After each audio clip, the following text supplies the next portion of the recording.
us on old D&D action. It's D&D. It's D&D. Oh, I just hurt my neck. I'm so old.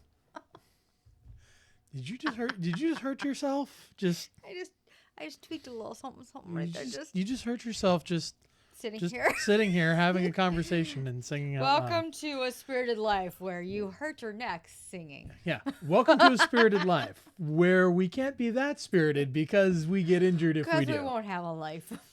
I'm Mark. I'm Christine. This week we're going to be talking about getting started in financial independence. We're going to talk a little bit about our journey and how we began and give you some pointers about where you can potentially begin as well. Our whiskey of the week is going to align kind of with our theme of independence. It comes from an independent bottler that we really enjoy. And then we are going to talk about what filled our spirit this week.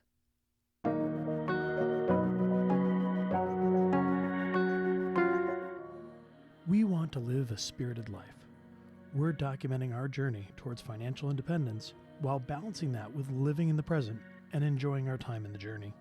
While we want to work towards financial independence, there's no guarantee for what tomorrow will bring. So we don't want to wait to enjoy our lives because tomorrow isn't promised. We want to share our journey to help keep ourselves intentional and accountable, and we invite you to come along with us as we work towards living a spirited life.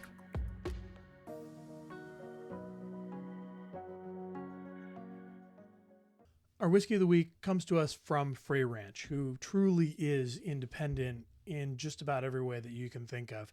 They are a grain-to-glass distillery, which means that they're growing their own grains. They are processing those grains. They're then turning those into the mash and then distilling that down and then aging that all at Frey Ranch, which is in Nevada. It truly is an example of independence and being able to create something that is that they have ownership of and they can take pride of in because they've produced it from start to finish. And Frey Ranch is another great distillery that is transparent about what is in their mash bill. It is 66.6% yellow dent corn, 10% winter wheat, 11.4% winter rye, and 12% two-row barley, which is malted on site. It's also a 4-grain whiskey, which is not something that's usually seen often in the whiskey world. Yeah, usually most bourbons that we see usually are 3-grain. So seeing something that's 4-grain as a part of their staple offering is pretty cool. Mm-hmm. All right, let's get into it. Let's see what we got on the nose here. It's very sweet. Yeah, so right off the bat, I get a little bit of that sweetness. I'm getting just an undercurrent of like vanilla, some spiciness. I'm getting a candy corn. Yeah, I can see that. Get a little bit of the oakiness on the nose. There's just a tinge of sourness on this, but it's not a bad sour. It's an interesting sour, I would say. I can see that, kind of like a sour patch candy corn. Yep, definitely. I could see that. All right, let's hop into the palate. Cheers. A lot of good spice on that. I'm still getting very sweet. Very sweet. The note I wrote down earlier, I was tasting this earlier, and I'm getting it again, is it almost starts out as like a if you've ever had Werner's, which I know not everybody has, but if you've ever had Werner's, the ginger ale. It's a flat Werner's. It's a flat Werner's. It has that degree of spiciness that Werner's has, but it's just not carbonated. It doesn't have kind of the brightness of the carbonation. Definitely get a little bit of the cereal notes. Yeah, on it. The grainy notes. But it's like for me, it's a green grainy. It's not like an old cut dry grass grainy. Mm-hmm. Yeah, I could see what you're saying there, and I don't find that off-putting. I know some people find some of the cereal notes kind of off-putting when they get those. In this particular case, I really don't. I think I saw on their website that this is aged 5 years. Doesn't say that on the bottle, at least that I saw for our particular bottle, but overall, really enjoyable. Just it has that nice set of sweet and spicy notes, and that little bit of kind of ginger. That's the spice I'm getting. I was trying to figure out what the spice was. I can see very gingery. Which goes right in line with that flat Werner's note. Mm-hmm. Because Werner's is technically ginger ale. Yep. So Second sip getting a little bit of the sourness on the mid to late palate that I was talking about from the oak influence and things like that. Again, not a bad sourness per se. Like it's not something that I find off-putting or I'm like, ew. It's just, it has an interesting tinge to it. It's like an Applejack. The candy apple, the cereal Apple Jacks. Mm-hmm. Yeah, I could see a little bit of that apple note and a little bit of like the ginger and spiciness. Mm-hmm. Gives it a little bit of that Applejack kind of flavor. Yeah, definitely. And certainly a little bit of the oatiness, or a little bit of the graininess that you would get on like Applejack cereal. Yeah, shows up in here too. Yeah, nice pour, really enjoyable. They have a variety of different offerings. This is their regular 90 proof offering. They do have cask strength versions, and they do also have rye that they put out with bottled and bond, as well as cask strength ryes that are available too. Then we're going to delve in on the topic for this week, which is getting started on the path towards financial independence. Going to talk a little bit about our story and how we got into financial independence, talk a little bit about how we got started on the path. We'll delve into some of those ways that you can potentially use to get started. And then once you've started to get some education, start to learn a little bit more, some of the first steps that you could potentially take in terms of getting on that path. So with that, let's talk a little bit about just getting started on the path. Let's talk about what I've seen typically happens. I think what a lot of people talk about when it comes to getting on the path of financial independence. Usually there's some sort of triggering event. There's usually something that is a trigger for someone to, for lack of a better way of saying it, wake up. There's usually some sort of trigger for someone to start wanting something like this in terms of financial independence, just want to start building some sort of independence when it comes to money and life and those types of things. Kind of what was our trigger? What was our, like, it's because it's been a while. This is not a new journey that we are on. Because I was trying to think back to when it started. Like I was mentioning, talking with you earlier, like I can only think back about 10 years, and that was when we were meeting with a financial planner. But we already, by we I mean you, already helped start us along that path beforehand. So it had to have been 10 years plus. Yes. And I'm trying to really think what it was that started your thought process going down that, hey, we should probably pay attention to our money and figure out how we could set ourselves up. That was it. And what you just said right there was exactly the thing, was paying attention. Because I made a call to the company that handles our 401k and realized that I hadn't really done anything with it for a while. So I made this call to the company and I said, hey, I'm looking for a little bit of financial advice, because they offer that as a part of the service. They say, hey, we'll give you some guidance. We'll give you some things that is a part of what we do, because we service the 401k for you. And so I realized that I probably could be doing a little bit better with my 401k. And I hadn't really done much with it. I've been putting money into it. I've been getting the match, because that's one of the things everybody talks about in the financial spaces is make sure you're at least getting the match in your 401k if they offer it, because that's free money. Mm-hmm. Like you're not doing anything above and beyond what you'd already be doing to get that. Yep. So that's where I started, and I called and they asked the question. They're like, why are you invested the way that you're invested? And right there, I knew that there was probably an opportunity and I needed to know a little bit. Well, more. I like the words this and this, and I like the country Spain, so I went with that company. Yeah, not quite that extreme. Although I do know that there are some people who do that. But I was overweighted in bonds at the time, in like 20s and 30s. And exactly the position you don't want to be in, because you don't want safe assets at that point. So you're saying 20s and 30s, like you're 20-year-old and 30-year-old. Like 20s and 30-year-old, and was more heavily weighted into bonds. And so as soon as the person on the other end of the line at the company said, why have you made some of these decisions? You have plenty of runway.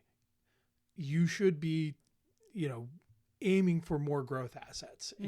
And right there, I realized, like, all right, we're not well invested when it comes to the 401k, things like that. I need to know more. And so that's where I started learning and started trying to find out, okay, if I don't have enough information, how do I start to get more information? What do I start to do?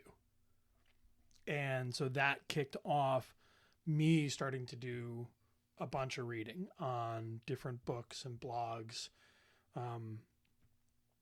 Wasn't really into podcasts at that time, but a lot of books and blogs.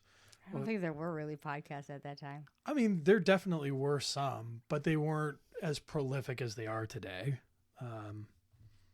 But that was the big start. That was the big triggering event.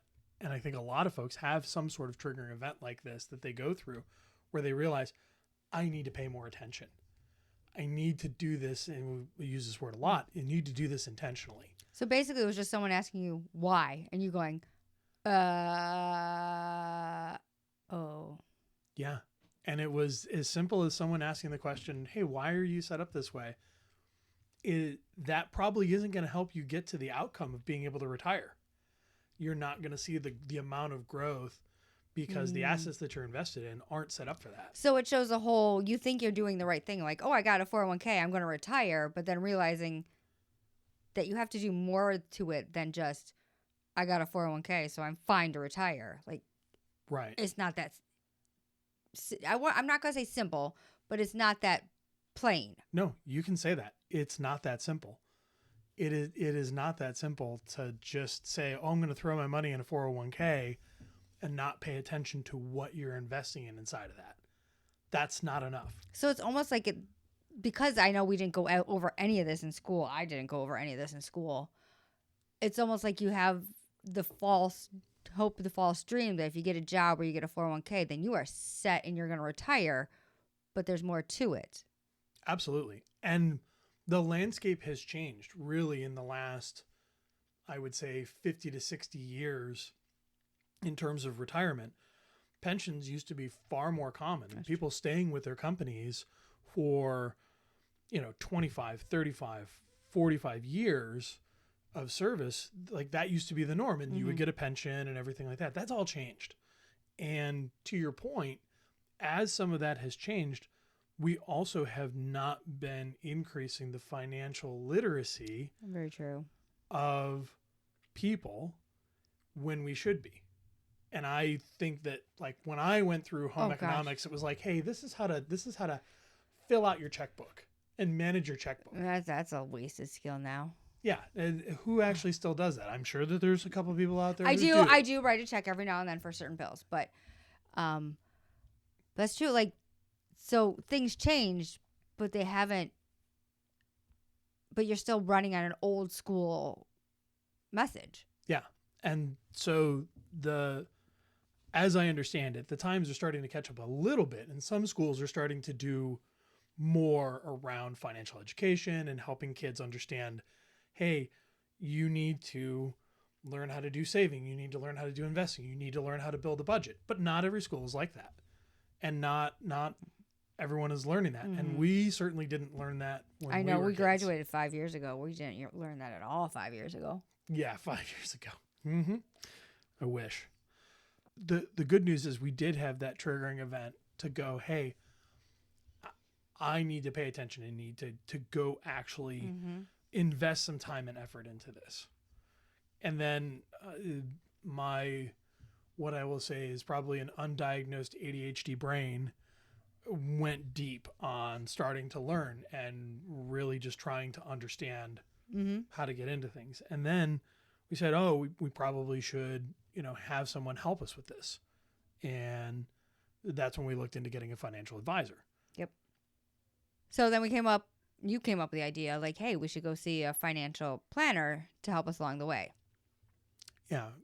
Realized, hey, we need to make sure that we are maximizing some of our investments that we haven't been taking advantage of the way that we should have, like our IRAs and things like that. And So started working through that. Also started working through eliminating some of our debt at that point too. Yeah, because I think, if I remember correctly, I think the original thing was you had the catalyst that got you questioning where you're going through. Then you deep dove into research.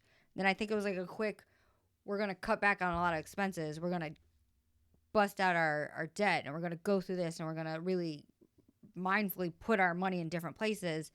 And then I think then that triggered the financial, let's talk to financial planner, see like what avenues, what else do we have to do to set ourselves up for success.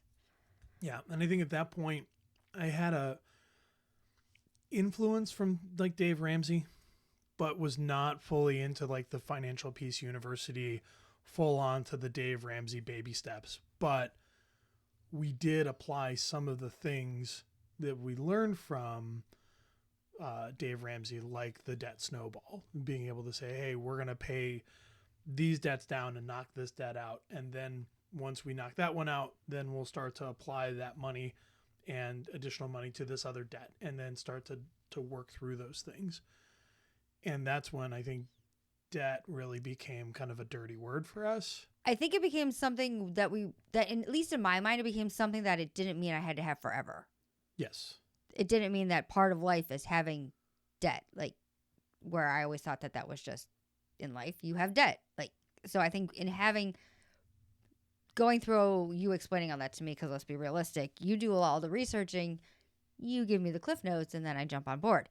So I think that was the first time I went, oh, I don't have to carry all these loans or credit card bills. Like, I could do some things about it. Like, that's not just an ad for just everyday part of life. It's like, okay, you're born, you do all this, you go to school, you have debt, you die. So in all that, it put debt into a different perspective. It's no longer a part of what I have to have forever, but it made us really, at least in my mind, made us really think about debt, make sure our spending was intentional and mindful, and it wasn't just because I thought that that's what you're supposed to do, which is, I guess, stepping out of that super capitalistic, consumeristic style of, okay, so I paid off this car, so I need another car. I don't know who I might be talking about that always kind of had a car loan for a while, because once I paid one off, I went, oh, I get another car now. I paid that one off. Let's get a new one. Yeah. And going, oh, maybe I should revisit how I look at that. What's funny is you're not alone in that mentality. That what you just described as far as, oh, I paid off my car loan, so now it's time to get a new car. A lot of people in the United States have ascribed to that for a very long time, where they feel like, okay, well, I don't have that debt anymore. It's time to get a new car. And that is one way that you can certainly choose to live, but understand that you are effectively always putting yourself back into that debt unless you're buying these cars outright. So like, you're effectively paying for the privilege of borrowing that money. And that's the part that really resonated with me, is like, I don't want to have to pay extra money if I don't have to. So it's kind of trade-offs. Right. You could spend all this, you could have all this things, but what are you losing? Or what are you trading in exchange for that? Right. So in having the consistent car loans, what are you trading for that? Well, I'm trading in that I could be using that money elsewhere. I could be investing in myself. I could be going on different trips. I'm not tied down to, oh, I have this car loan I have to pay. Right. And being able to redirect that money and use that money in other places, rather than say, oh, I have to pay off this car loan again. Being able to do other things and effectively buy other things. And I'll talk a little bit about essentially buying independence and buying security. Mm-hmm.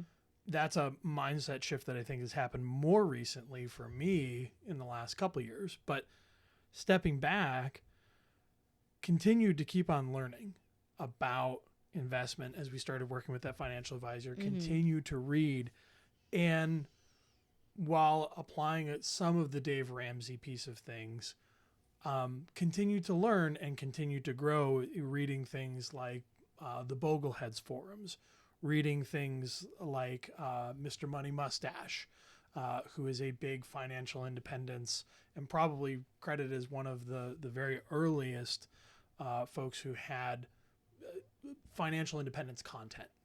Okay. And so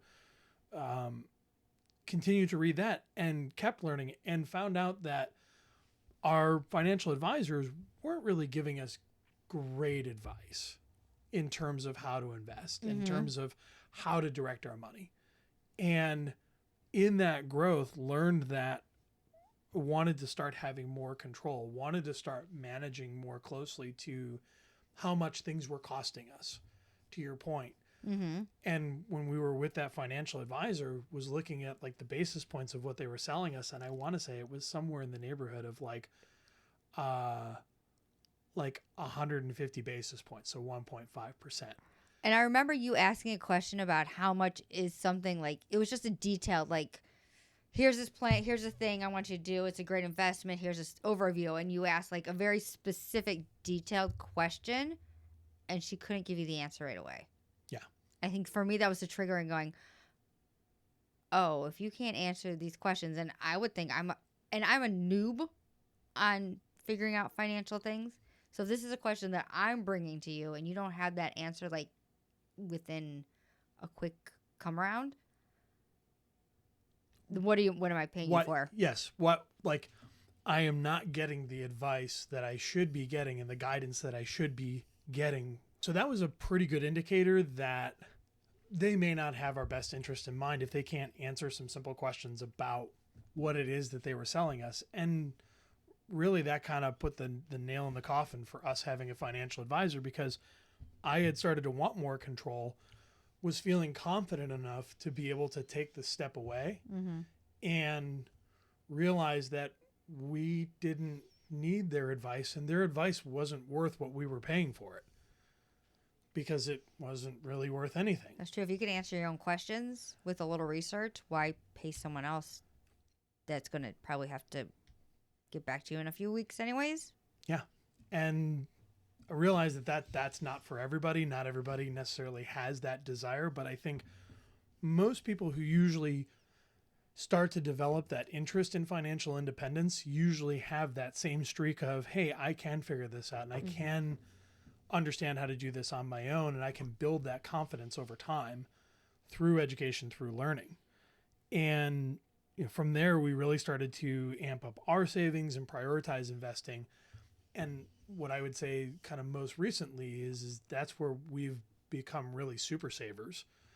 And that change that I mentioned earlier about that change to buying your independence.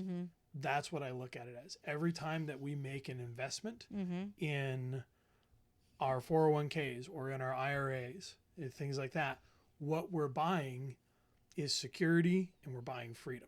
It's our freedom to choose. Right. We're buying that I'm not tied down. Like, freedom. It's freedom. It's you are able to make choices that you think would best serve you, instead of I'm tied to this thing. This thing is making most of my choices for me. Right. And feeling like I have the ability, based on the investments that we're making in the future, to be able to make some choices if I ever want to, around if and when I choose to work. And I know for a lot of folks, that's one of the biggest things. Naturally in the financial independence retire early piece, a lot of people do focus on the RE piece of things. Like, oh, you want to retire early, maybe a little early. But what I really want is the flexibility. I really want the option to be able to choose how to spend my time. And this is something that I think, as I've listened to some of the podcasts and watched the YouTube videos and seen how people talk about this is, I think, an evolution of how people talk about financial independence is that you cannot buy time. That's my biggest mindset, because I focused on retiring. I want to retire early. I want to retire early. Let's save all my money. I'm going to retire. I'm going to retire. I'm going to retire. Then that you cannot buy time, that came in with some of the things that you were listening to. That's kind of starting to change how I look at things. So if you kind of want to explain what does that mean, you can't buy time? How do you, if you want to retire early and have freedom, what is the you can't buy time thing? So you can't buy time, which is why a lot of people focus on retiring early. I can make more money. can always make more money. And that's another resource that I can get. I can always go out and buy more things if I really wanted to. But when it comes to resources, our time is finite, and we don't know how much of that we have. It's impossible for any of us to know exactly how much time we have here. And so therefore, I want to make sure that I'm trying to get the most out of that and use that resource relatively wisely. So are you trying to say I want to live a spirited life? Yes, absolutely. And I think that that's where we've done a decent job of trying to make sure that we balance how much we are working towards financial independence and how much we still invest in experiences in our life.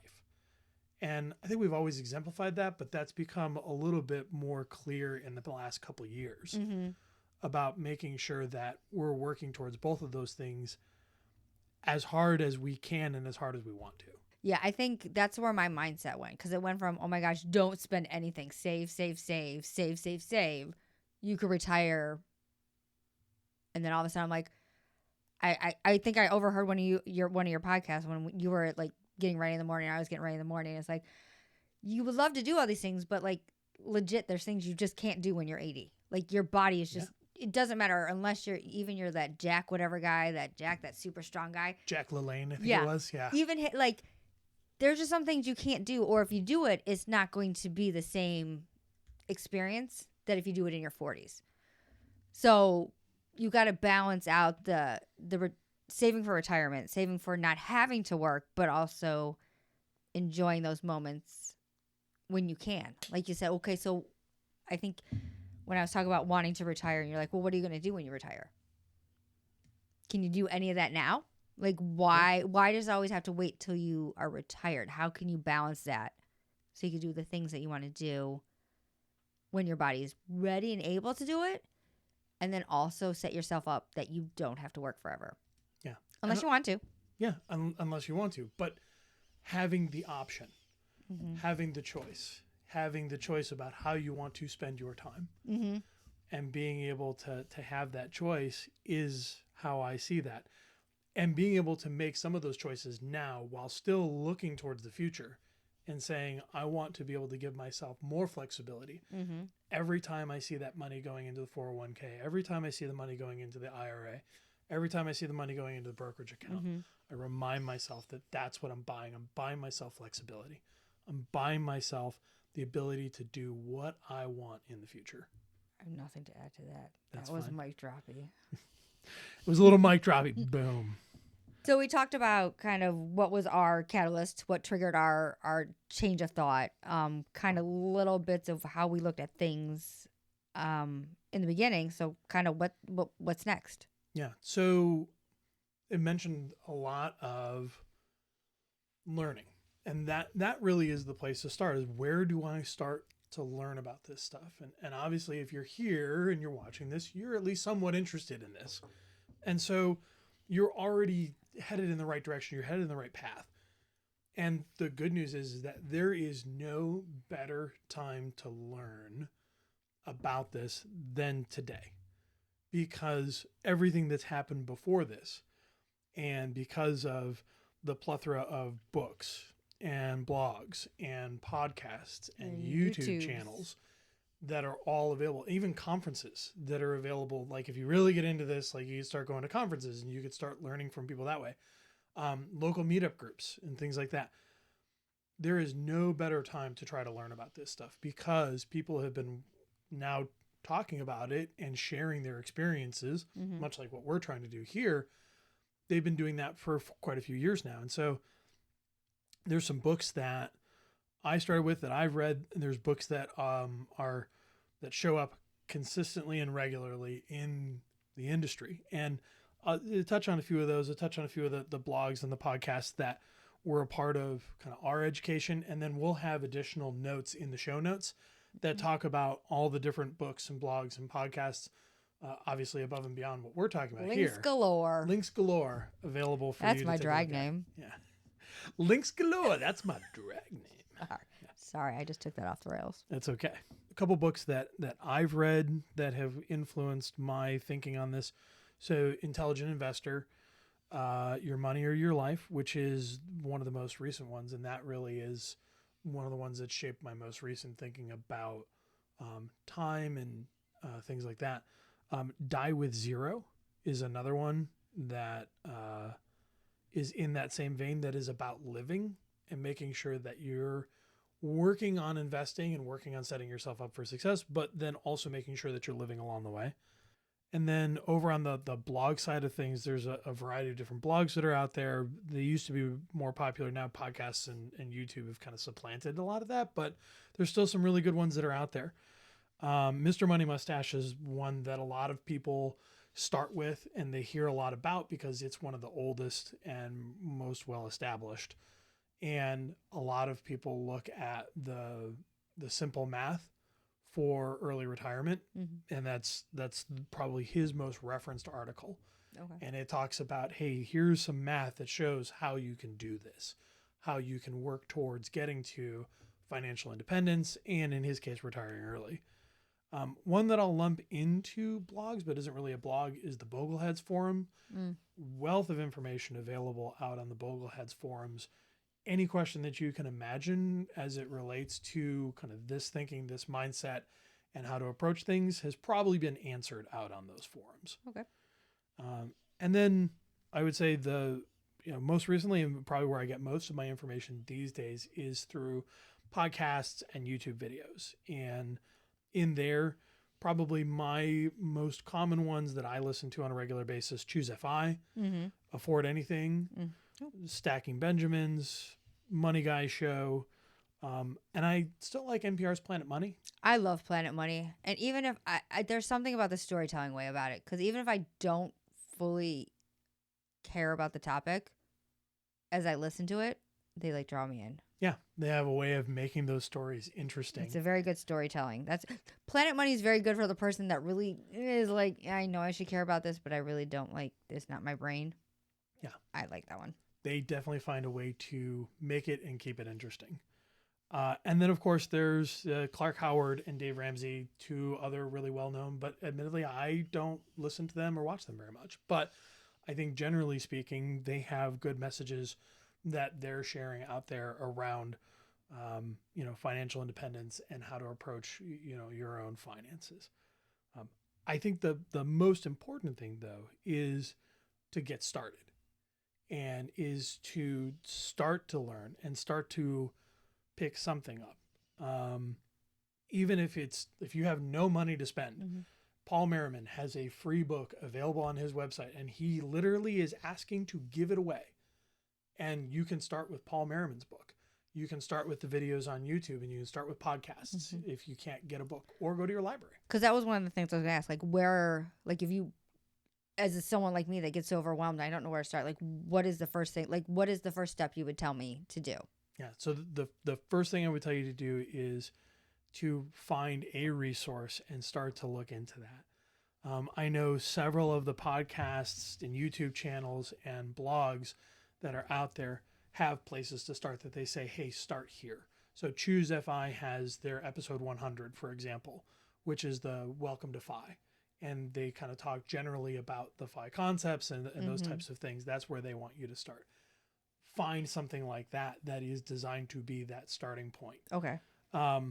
The I Will Teach You to Be Rich, Ramit Sethi's book, is a great place to start. The Your Money or Your Life, A Millionaire Next Door. If you read one of those as a starting point, from there, you'll start to develop some ideas and you'll start to ask some additional questions. Then you can go out and start to find answers for those additional questions. And what will naturally happen is you'll blossom out if you just have that learning mindset. If you want to learn more about this, if you want to learn more about how to do this. And frankly, even on some of the investment sites, so Fidelity and Vanguard, have lots of resources to help you learn and understand how these things work. Well, and I think that links back to that's kind of how your catalyst was. You went to your work 401k place and asked some sort of question, and they asked another question, and you went, oh, yep, rabbit hole. There we go. Yeah, and that kicked off an amazing journey. Yeah. So when that trigger happens, don't ignore it. listen to that trigger, listen to that, and start your journey there and start to develop that interest, start to spend that time and start to build that learning. Even if it's, I'm going to listen to some podcasts, go for a walk, take your dog for a walk and listen to a podcast. That's one of the ways that I listen a lot these days is I'll take Amos for a walk and we'll go do 2 miles. And in those 2 miles, I can easily listen to, you know, anywhere from a 30 to 45-minute podcast. And I would even say, like, once you get your toe in something, if it doesn't feel right, like if you're just like, okay, I don't, this storytelling or the way that this book is written or something, like, don't quit. Like, it's not a quick turnaround time on anything. Like, ours goes back at least 15 years that we started on this. Like, we're coming into this several stages into our journey. Yeah. And realize it's a journey. Like, there's no quick fix. There's no quick millionaire. There's no quick way to do anything. And if you don't find one thing that fits your style, keep looking. There's got to be something out there that's going to fit kind of how you learn, your interest level and things like that. There's definitely been some that I have listened to, and I will give those about 3 or 5 episodes of a listen or things like that. And then I'll just discover, you know what? Just didn't. Yeah. Didn't gel with you. It just doesn't gel with me. And that's okay. So there is enough content out there at this point where you should be able to find someone who speaks in a voice that you like and appreciate and resonates with you. So the last thing that I would say is make sure that you're taking a look at the different tools that are out there that are available. You've probably seen some of these already. If you've heard of Dave Ramsey's Baby Steps, that's a good example of, you know, how to approach it, how to think about how to get started. But he's not the only one out there that has those. Another good example is the Money Guy Show. They have their financial order of operations. And what I would suggest is go out and take a look at, you know, somewhere in the neighborhood of 2 to 4 of those different ways to get started or order in terms of how to take action. And then look at the commonalities across all of those things. And what you can do is either you can pick one of those up and say, yeah, this one seems to make sense to me and I'm going to go use this. Or you could take a step back and go, you know what? I'm going to pick and choose, which is what we ended up doing. Because we used a little bit of kind of the Dave Ramsey, the debt snowball and start to build up your emergency fund and things like that. But then at a certain point, they said, yeah, I don't know necessarily that focusing on paying off the house makes sense for us. Now, eventually we did. Yeah. But we chose to do a little bit different order of operations. And actually it looks closer to what the Money Guy Show talks about in their financial order of operations in terms of what we ended up doing. So it doesn't hurt just to take information in and customize it to what works best for your lifestyle, your mindset, your goals. Absolutely. And everyone is a little bit different. Everyone's got a little bit different context. Everyone's going to emphasize things a little bit differently. And I think you talked about that a little bit earlier, that because of that, people are all going to approach this a little bit differently. And that's okay. As long as you're hitting the broad brushstrokes, you're probably doing all right. Some people may feel more comfortable with paying off their house earlier than later. Some people may look at it and go, yeah, you know what? I've got a really low rate on that. And I don't want to pay that off because I could actually be making more investing in different and other ways. So you just got to look at your own situation. You got to do some reflection and goal setting and then tracking. And what else have we talked about that I could throw in here? I think you pretty much hit on it right there. But it has to be on a continuous level. It can't just be once. But you have to check. You have to do those check-ins. You have to do those. Okay, where am I at? Am I at where I thought I should be? Or, oh, wait a second, I'm in a different level here, so I could switch things up.